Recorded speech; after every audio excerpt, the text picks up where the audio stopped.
મિત્રો, આજે આપણે એક વાર્તા સાંભળશું. ઘણા સમય પહેલાની વાત છે. એક માણસ હતો જે પોતાના જીવનથી ખૂબ જ નિરાશ રહેતો હતો. તે આખો દિવસ ખૂબ જ મહેનત કરતો અને ખૂબ જ પ્રયત્ન કરતો, પરંતુ તેને હંમેશા નિષ્ફળતાનો સામનો કરવો પડતો હતો. એક દિવસ પોતાની સ્થિતિથી ખૂબ જ હતાશ થઈને તે જંગલ તરફ ચાલવા લાગ્યો.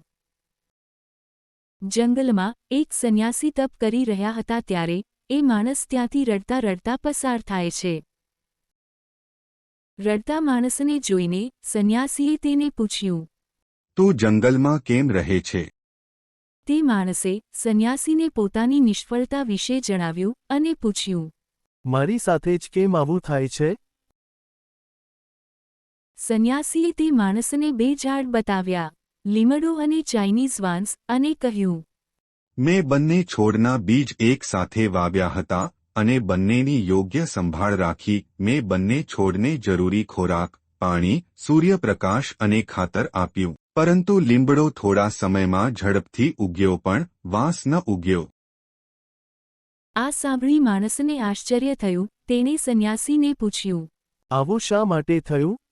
સંન્યાસીએ કહ્યું, મેં 4 વર્ષ સુધી ચાઇનીઝ વાંસનું પાલનપોષણ કર્યું પણ કંઈ થયું નહીં. વૃદ્ધિના કોઈ સંકેત જ નહોતા, પરંતુ મેં હાર ન માની અને તેનું પાલનપોષણ કરવાનું ચાલુ રાખ્યું. 5મા વર્ષે ચાઇનીઝ વાંસનું ઝાડ 2 મહિનામાં લગભગ 80 ફૂટ ઊંચું વૃદ્ધિ પામ્યું.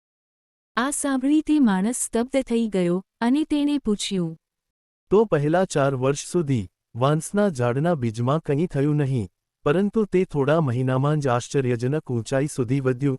આ કેવી રીતે શક્ય છે?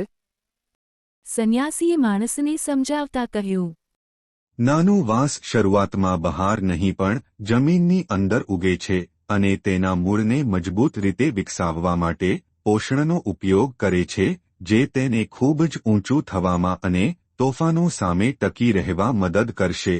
આમ વાંસે એક મજબૂત પાયો વિકસાવ્યો. જીવનમાં પણ દરેક સ્થિતિએ ધીરજ અને વિશ્વાસની જરૂર છે.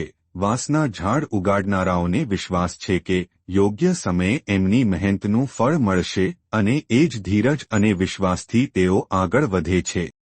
આ સાંભળી માણસને પોતાની ભૂલનો ખ્યાલ આવે છે અને તે ગુરુજીને વંદન કરીને પોતાના ગામ તરફ પાછો જાય છે. મિત્રો, આ વાર્તા પરથી આપણને શીખવા મળે છે કે આપણે કોઈપણ પરિસ્થિતિમાં ધીરજ રાખવી જોઈએ.